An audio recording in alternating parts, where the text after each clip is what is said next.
Okay guys, hey, how's it going? Welcome to another video of Cultivating Creation. I'm your host, Evan Akins, and hey, we're out on the Castor Creek property today, and today's the 1st of February. We're somewhere around February 6th, 7th, or 8th, but out here doing a little off-season work. I was laughing and joking to myself, saying, I'm trying to convince myself of a sad truth, and that is today isn't deer season, tomorrow isn't deer season, even the day after that is not deer season. But you know, one thing it is it's habitat season. The way we like to say it here on this channel is it's cultivating creation season. So hope you guys had a good deer season, and I hope you're already thinking about what you can do to get ready for next season. I know we certainly are. So here we are, 1st of February. What are some things that we can be doing? And maybe a more poignant question, what are some things we're gonna be doing today? So one of the things we're gonna be doing today is evaluating our fields. As we're driving around and doing different projects, we'll stop and intentionally evaluate each food plot, each field that we planted, either in the summer like this one or in the fall like several we're going to show you today. And what are we looking at? We're looking at how did the plants we planted grow? How did the deer utilize them? Did they sustain growth and yield throughout the deer season, throughout the winter, or did the deer eat them all the way up? So another thing you could be doing, we're not going to necessarily be doing today, but plan to do in the next couple months, is doing a soil test on them. This is the time to check your pH and check all the things that a soil test will tell you. So if you had the right stuff, you could be doing a soil test as well. So we're going to be looking at fields, the fields on this track, seeing how they did throughout the deer season.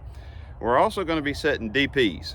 So I've talked in videos before, dog-proof traps is something that you just almost have to have at every feeder. So we've got 3 55-gallon drum feeders, spin feeders on this track. We got 1 trap out right now, and we're going to bump those numbers up. We're going to get all 3 of them with the trap, all 3 of them with the DP trap.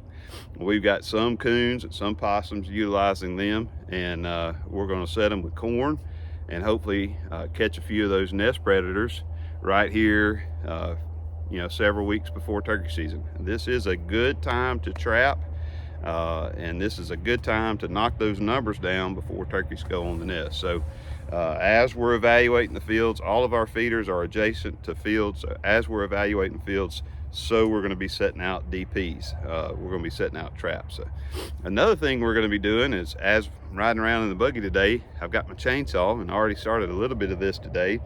We're going to be doing a little bit of kind of minor, not really going into the woods, but easy access TSI. So what I've already done before this video is I had a oak tree and a pine tree growing together, and the pine tree was overshadowing the oak tree, and I just took 5 minutes and cut that pine tree down and threw it in the woods. And now the plan is hopefully that oak tree will take advantage of the sun and outcompete the rest of the trees around it. So that's another easy thing you can do. That's what we're going to be doing today, and excited about that. Anytime you get the chainsaw out and start knocking back some of these planted commercial pines, that's our kind of philosophy, is accentuate the oaks and as best we can knock back the pines as they grow. We're going to do that. Speaking of same thing, I got a friend of mine coming over. He's going to be doing a little bush hogging like here on our deer vetch plot, but he's also going to be bringing a disc. And so right here the plan is, if we can get the wind to cooperate and if we can get a burn permit, we're going to set this 1 acre on a prescribed burn. But before we do that, we're going to encircle it in a freshly disked fire lane. So one of the things that we've been doing as we've been working on this track is talking about access. Well, I'm looking down this road right here that's adjacent to the 1 acre that we want to burn, and I'm looking at a primary road, and on the back side of it there's another kind of a perimeter road and or fire lane, and then here on the front you see we're adjacent to this field. So all 3, you think of a triangle, all 3 sides have a big 30-foot fire lane or road around it. So my buddy's coming over with his tractor. He's got a disc, and we're gonna freshen these roads up, disc these things up, get it nice and get the dirt nice and turned over. And then we're gonna set we're gonna set a backing fire and just let it burn into the wind. As you can tell, these pines are much too young to set a front fire and a head fire and push through it. We'd burn them all up. That's the plan. We're gonna see how it works. This is really thick. I'm sure they planted the pines, and then I'm sure on top of that you can see some of the natural regeneration. Can't do it backwards, but that came from that tree right there and probably others. So it's real thick. It's actually too thick for deer to utilize and wildlife to utilize. So we're going to try to run a backing fire through there and hopefully cut down some of that and get a little bit better habitat in that 1 acre. And hey, it's 1 acre. You know, if we burn them all up, if we mess it up, you know, we're 127, so not that big of a deal. We're going to try it. And got a couple places beside the creek that we tried in a growing season burn and didn't really, it's kind of, well, it's very spotty. So we're gonna try it again in a dormant season burn, see how it does. So got a little fire plans. And another thing we're gonna do, so checking our fields, setting DPs, getting ready to do some prescribe burn and TSI we mentioned, and we're going to do some tree transplanting, and this is a great time to do that. All your deciduous trees are dormant. The life of them is in the ground, and so in different places on the side of the creek where we don't really have a good set of trees, we got basically trash trees where they came in and cut the best and left the rest, and now they've grown to maturity. We're coming in there doing TSI and prescribe burn and knocking all the trash back and intentionally setting oak trees, water oak trees, white oak trees, and hopefully, you know, 20-30 years down the road, Riley will be bow hunting under those things when I'm going on to receive my reward. So all right, let's review. We're doing checking on our fields, we're setting DPs, we're doing TSI, we're getting ready to do prescribe burn, and we're transplanting trees. And you know what, hey, you do all that and that's going to take up a day, and you're going to have a great day cultivating creation. So I'm going to cut in here different fields that we're evaluating on this video so you can kind of see what we're looking at. But here we are at the power line plot, and this was a field that we planted in deer vetch way back in, I think July, August, something like that. And maybe even before that, June maybe. But I'm going to tell you, the deer utilized it very well all the way up to the first frost. I had pictures of mature bucks in this plot, of course at night, but I had pictures of mature bucks and deer and does. There was all kinds of deer scat, and I mean, they mowed that joker to the ground. Once they got on it, once they found it, once they realized what it was, they utilized it from the time it got out of the ground all the way to the first plot. So I was very impressed with this. And when you tell, we just let it go to seed. We didn't plant weed over it because of where we're at on the track. We're close to other properties and the primary road, so we just let it go dormant. But the plan is to bush hog this down, and then in a few months we're just going to overseed more deer vetches. Very tiny seeds. So we're going to overseed that, and probably about the same time put some fertilizer on it, and we believe it's going to grow really good right back. There is some thought to the deer vetch seeding itself once you let it fallow, so we'll see.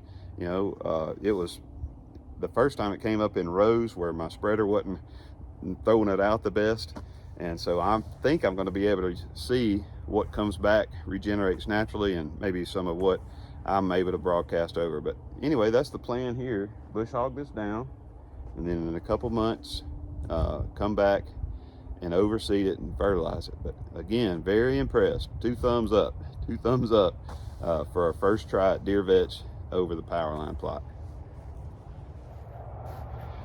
All right, here's an example of what I was talking about, setting out the DPs. We've talked on this channel before about my philosophy of putting this hog proof panel up. This has worked very well.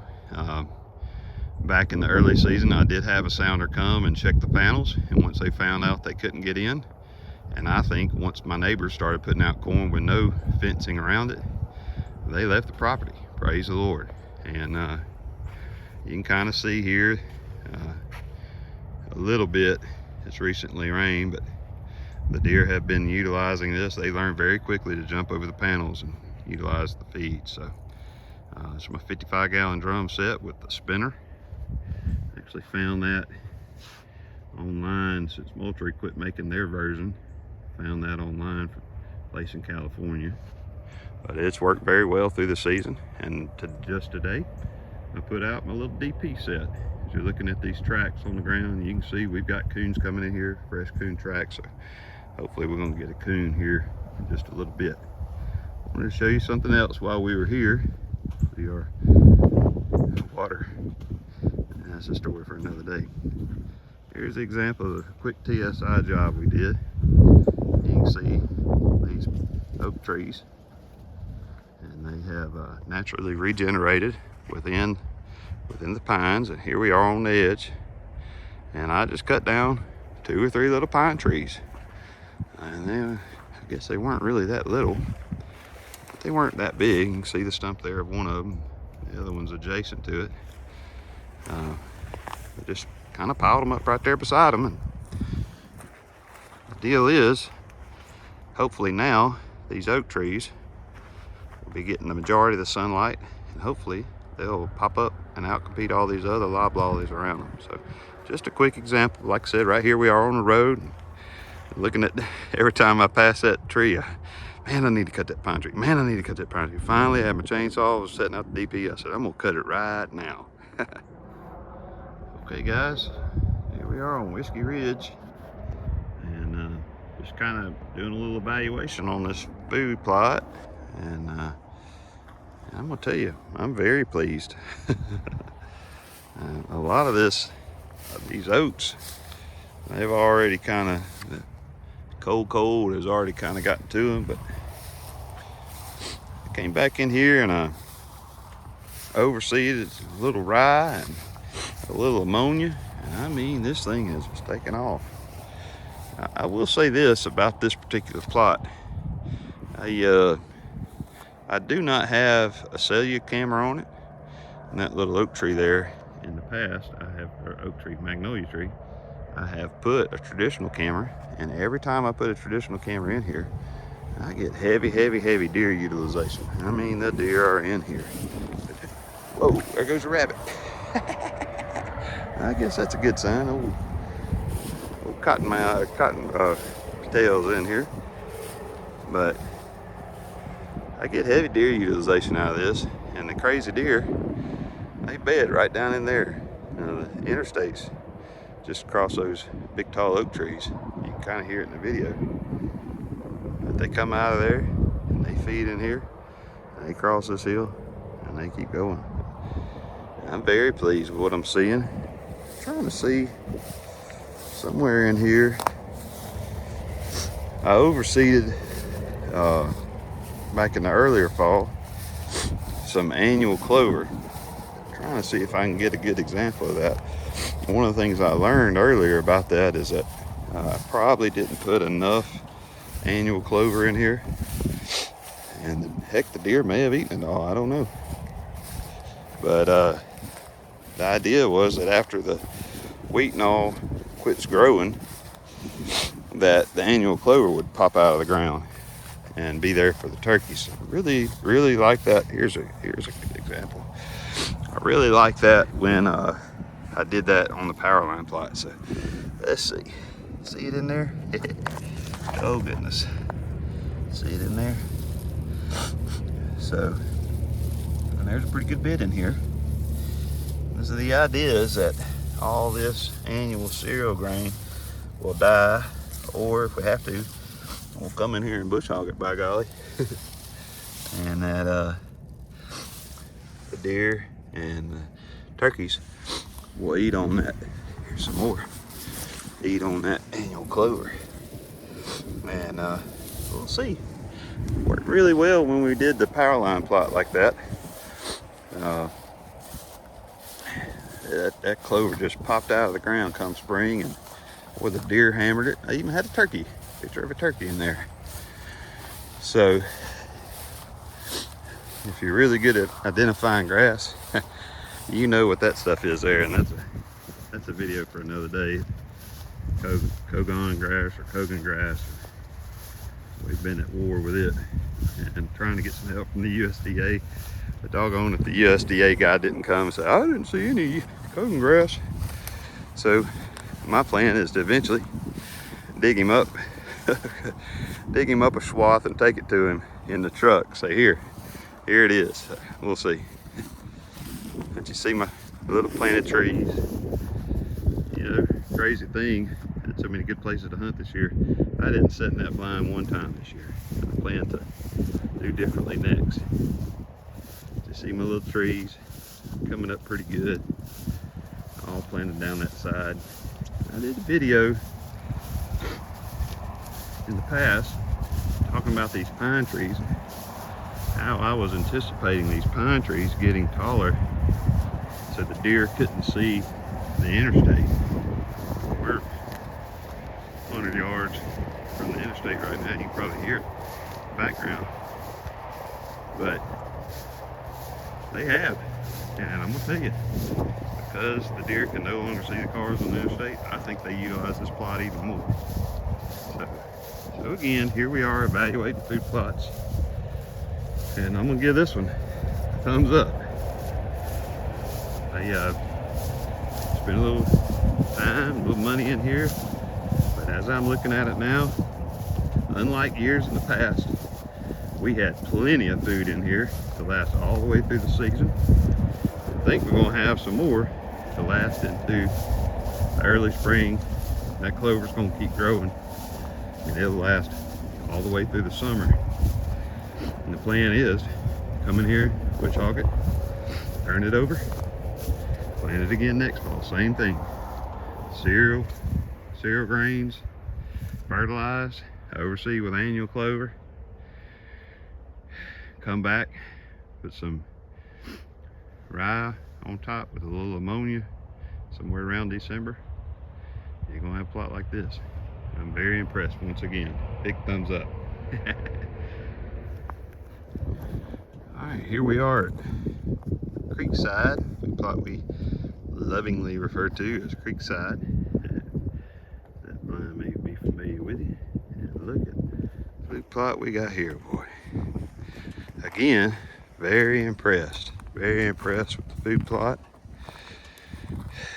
And I'm gonna tell you, on this one, we do have a camera.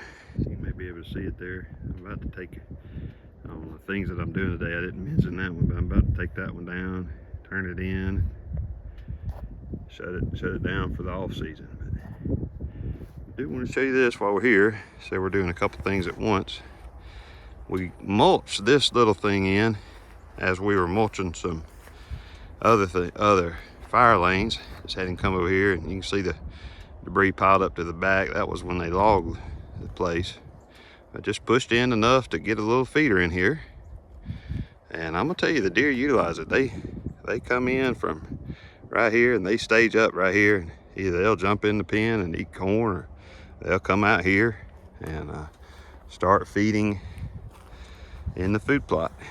But I'm very impressed with this planting, and I tell you, this was a successful field for us back in youth season. Way back in youth season, I had 2 bucks coming in here.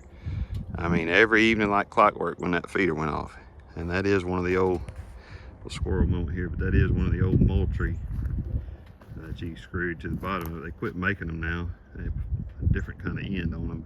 But anyway, that one's still working. And I mean, it works like clockwork.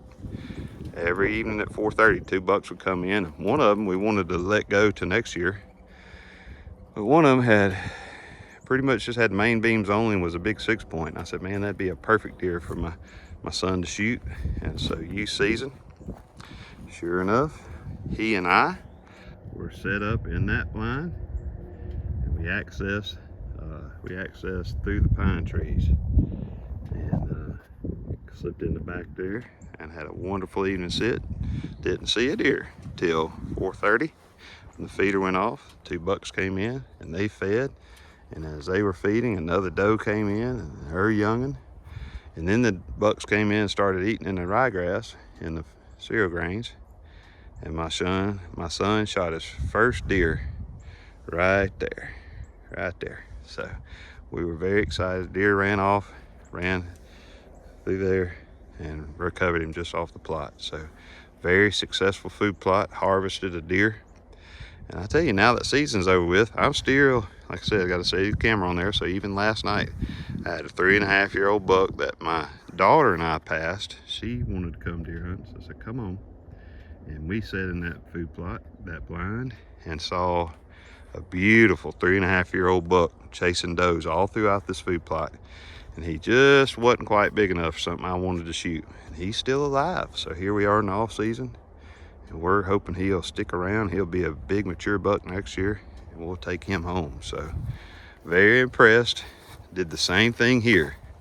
Had started with wheat and oats and triple 13, and then at the end I came and planted, trying to get you a zoom in picture here, these annual clovers. Here they are again. And so the plan is for this wheat and oats to subsist until these clovers pop out of the ground. And hopefully we'll get some good utilization from the turkeys if they find it. I mentioned that I had 1 hen turkey on the power line plot. But with all the TSI and burning that we're doing, we're hoping that the turkeys will come in here and find this. We did have hogs in here before we planted all this, but the cages have worked really well to keep them out. And oh yeah, one last thing, when we had the mulcher in here, notice how beautiful this food plot is without stumps. We had him mulch all our stumps except that one. And that one we utilize as a mineral lick. So we kept one on purpose. But I'm telling you, just from what I'm seeing here, one of the most beautiful food plots I've ever grown. So big thumbs up on this plot. Love it. Creekside, got to see the camera, got the feeder. And now, I don't think I showed you this. It was my intention to. Just setting a little DP here. You can see it there.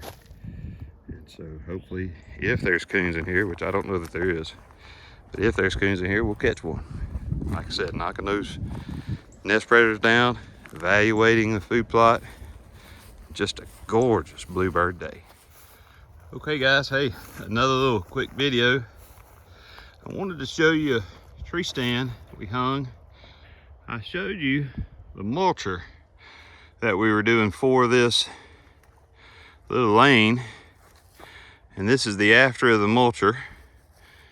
And you can see Dockery did a great job. And to this way is Creekside, the plot, and right there, I'm going to show you in a second, but we're 20-30 yards from the actual creek. So you can see about 100 yards down that lane sitting in that tree stand. And I did this year. I sat in the tree stand, and I had a good hunt. It's freezing cold. All these trees were frosty. Everything was frost. And a couple does crossed right in there. And then a buck came this way, a little 1.5-year-old 3-point, down the fire lane. So they're both crossing it and walking up and down it. But what I'm doing today is, I told you we're working on fire lanes. Well, this one goes all the way, this fire lane that we cut back in August goes all the way down to the main road that crosses the creek. And now I'm coming in here, let's see if you can see this, and I'm making a fire lane in here to the actual creek. If you look close enough, you can see sand, and I mean, we're right here on the creek bed. And so the idea is, when Travis gets here in a little bit, we'll clean this little bit up, and I can set fire here, and I can go all the way down the fire lane and I can go all the way back to the main road and all the way to the creek. And so we want to burn all of this. And as you're looking, you might think, yeah, you're gonna burn up a few pine trees. And you might be right. But as you look closer, here's a good example. See how that pine tree is growing up right beside that oak tree? The goal is to get a lot of this underbrush down, but also to kill that pine tree, and hopefully it'll leave that oak tree. So just trying to get the creek to look more like what should be beside a creek, more deciduous growth. So, and really we ain't burning even an acre, just maybe 10 yards, 20 yards parallel to the creek for 100 yards. So just kind of slowly but surely nipping it off a little at a time to get back to what should be a beautiful creek side, and then a beautiful sitting in that tree stand looking down into this creek side and watching them cross this fire lane. So that's the plan for this one. Okay guys, hey, here we are at Turkey Foot. I just wanted to show you guys again what it looks like. And this is the best this food plot's ever looked. See our feet are at the end. I don't know, maybe you can make out, but there is a cell cam right there. There you go, you might be able to see it now. But I've had that thing running since August, and we have had some bucks in here, boy. I'm telling you what, they love this. And by its design, you got 3 rows going out. This one's the shortest. This one's 75 yards. That one's 100 yards with a feeder at the end. And then we got this one, the 100 yards. And this is the way you can tell by my tire tracks, the way I access it today, but it is not the way I access it when I hunt. So let's look at this. One of the things I did in the off season with my buddy Travis, and the same day we were doing that video of putting out cameras, we made this little trail. And as you can hear, it goes straight to the interstate. And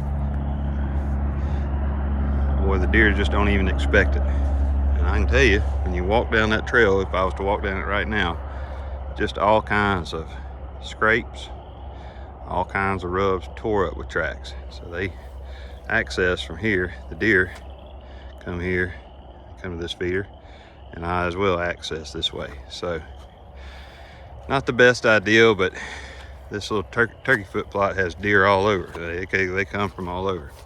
One of the things I wanted to show you is the utilization on this plot. You can just kind of tell the deer have been hammering it, boy, hammering it. And it looks a whole lot more tromped down and eat up than the other 2 plots. And part of that is because of the design. We're at 2 rows. But part of that is because of the deer utilization. I mean, they just have been in here and in here and in here all season long. I did do one sit. I'll show you the deer stand. Put a top on this deer stand this year. Notice my different windows, right? So I couldn't build out this part because you had to look down that lane. So a little bit different window on it, but it works perfect for this deer stand. You see the little guy moving in there all year round, so they get used to movement in there. But I was sitting in that deer stand, and at first, a mom and 2 babies came out here, and I just watched them feed and feed and feed. And then I was looking at the feeder. Sure enough, a mama and 2 babies came out there. And so I was watching 6 deer, 3 of which were here, 3 of which were here, and neither of which knew the other one was in the world. And they would be alarmed at different times, they would feed at different times. And that's the genius behind this plot. That's one of the reasons why you do this plot, is you can have less social pressure. So just something to think about. And I'm going to go down there and retrieve my cellular camera and deploy a DP. I have had coons in here So hopefully we take care of them. But what do you think about the turkey foot plot?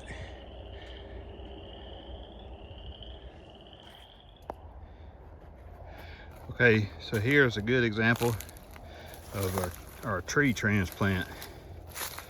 Yeah, I just dug this tree up out of the ground here on the place. I brought it and moved it here, picked a fairly straight tree and put the tree tube around it. You can tell the location. Use that little guy, I'll show you that in a minute, and shovel. You can tell the location. We're just kind of in the middle of a big swath of mess. Hedge bushes, privet, whatever. You may not be able to see, but I mean, we're right there on the creek bank. The creek is, I mean, 10 yards right there. But when they cut this place the last time, they cut all the good trees off the creek bank. So we're just left with a few trash trees. And so one of our priorities has been to come along this creek bank and burn, trying to propagate some better growth. I'll take you out here and show you. We've got that mulcher in here and mulched all this, and we have burnt all this. You can see the little tree there burn up. There's a tree I planted, and then more trees and more burn. It goes all the way back to the main road, right out there, right where you see them little trees, little pine trees. And so we're trying to burn all of this, all of this, all of this. And for whatever reason, the fire got real hot right here and just burned up a little hole. And I said, you know what? That'd be a perfect place to put a little tree.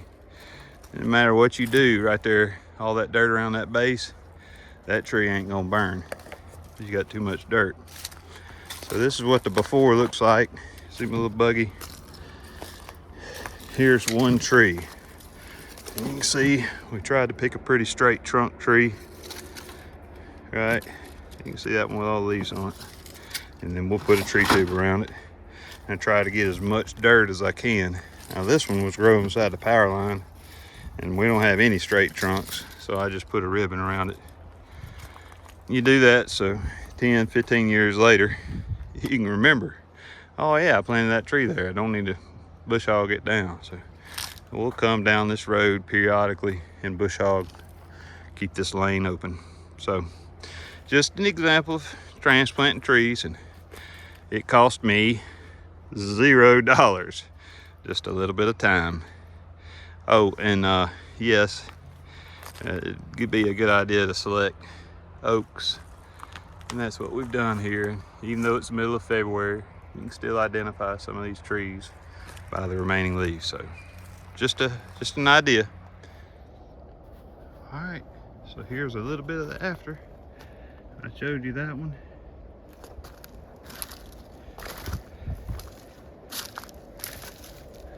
On the other side of that snag there.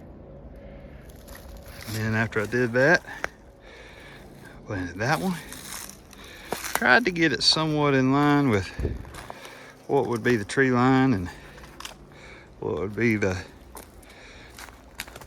lane there.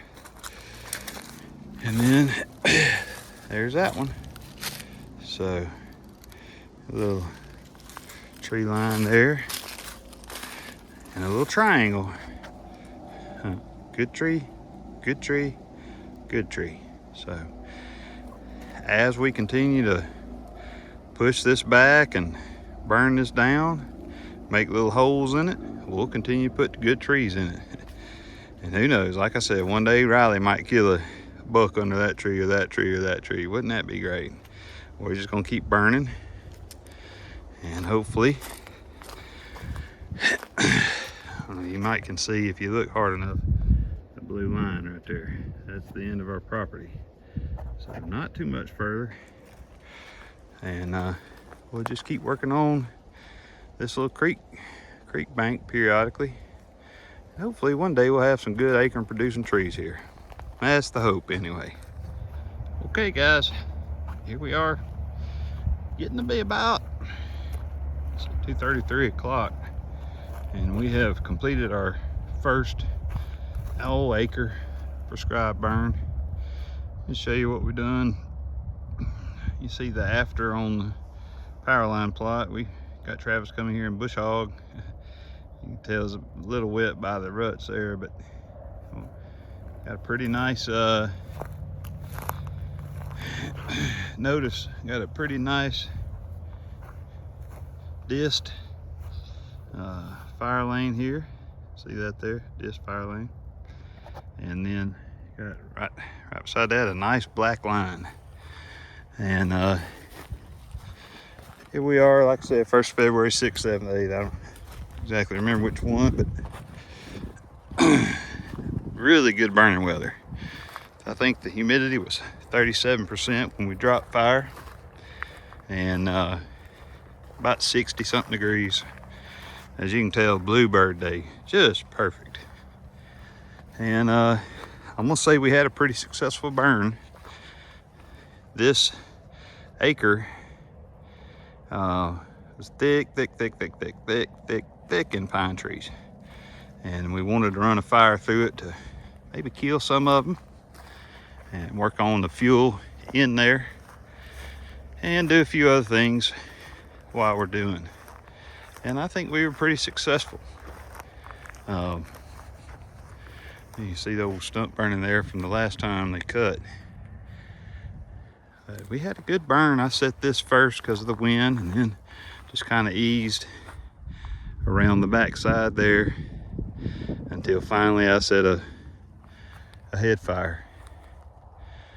He got 1 or 2 little hot spots in there, but I'm going to be very interested to see the after. In other words, come back in 2-3 months when everything's starting to green up and see what percentage kill we got on our pine trees, and conversely what percentage made it through the burn, and just see what it looks like. You know, one thing you could do is come in here and mulch lanes, and you may have to do that.